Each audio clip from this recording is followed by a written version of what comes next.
Hi all, so just a quick demo of legs up against the wall, or Viparita Karani as it is in Sanskrit.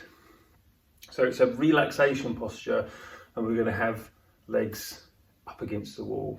So one of the key things with this, dependent on the level of mobility in your body, you want to get the hip as close to the wall as we can, because otherwise you end up too far away from the wall.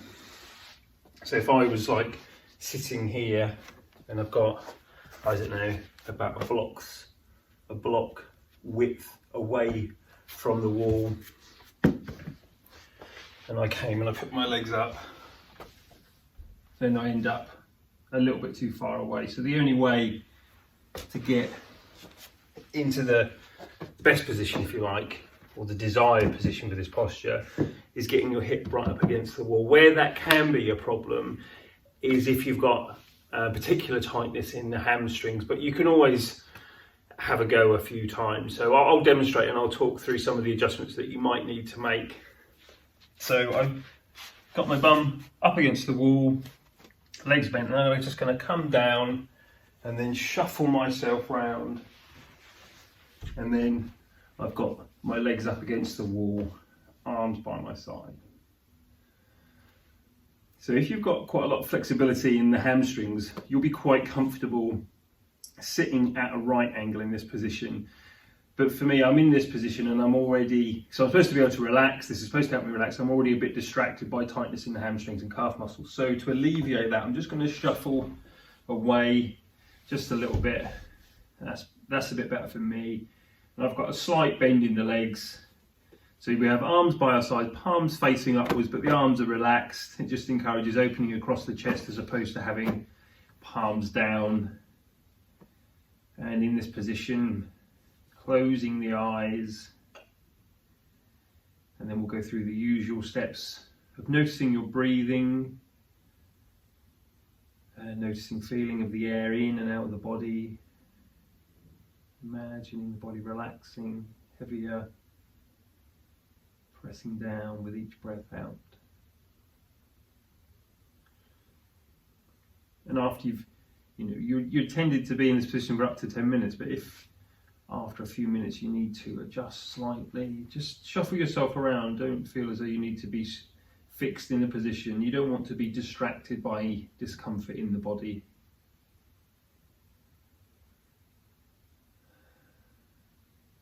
You can lay here. Before you go to bed is a good time to do this. So you're just taking a moment to switch the mind off before getting into bed. And doing that prep work of switching the mind off whilst you're awake in preparation for bed is really good to help have a good night's sleep. So that's something for you to try, get a bit of wall space. I've popped my feet up against the wall on a white wall, so I've probably now got to look for dirty marks on the wall. So socks on if you've got a light coloured wall. Thank you for watching, enjoy it. Hi, well, thank you for tuning in again. So I've got a chair here to help us with another relaxation position. So it's we're going to be lying down, we're going to have the calf muscles, the lower legs resting on the chair. And again, I don't know if you've watched the legs up against the wall video, the Viparita Karani video. I'll follow along the same ideas, but just to give you another option. So I've also got a blanket here. So depending on the length of your legs and the height of your chair, you might need a blanket either under the lower back or behind the backs of the legs, depending on the length of your legs in relation to the height of the chair. So I'm coming onto my back, I'm going to shuffle my legs around. So for me, because of the length of my legs, I've got the chair moved away a bit so that the lower legs can rest on the chair. If I had my legs straight up, then they're going to be too high. So something else I could do if I wanted to keep that right angle there, which is not essential, is I could pop the blanket underneath to support the backs of the legs. And you might want it anyway, dependent on the chair. So my heels are touching on that wood, and that's a little bit distracting, a little bit uncomfortable. If you had a chair and your knees didn't come up above the base of the chair, what you can do there, so if you're short in the leg compared to the height of the chair, pop a folded blanket underneath, and then that should help bring the knees up so that I'll exaggerate, so that if you were shorter in the leg, the legs are able to come down with the lift of the feet up. So if I was shorter in the leg and I didn't have that lift underneath my back, my legs might be in this position, which again isn't going to be very comfortable. Also as well, you could have a combination of blanket under the lower back and blanket behind the legs. So having a blanket to hand, and it's often worth just playing around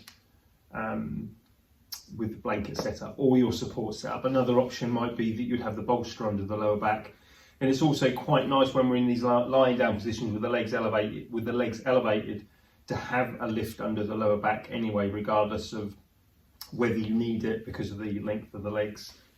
So we would come into this position, we would get ourselves comfortable, and again, arms by the side and closing the eyes. And go through the steps again of noticing your breathing, noticing natural flow of air in and out of the body, and being aware of the feeling of the body touching the mat, either the blanket, the legs on the chair. So you're just tuning into those sensations of the body contacting the ground. And with each breath out, imagining, telling yourself that the body is relaxing a little bit more with each breath out. And again, a nice time to do this, I guess you can do it whenever you want it, but a good time to do it is in the hour or so leading up to going to bed. Thank you all for watching.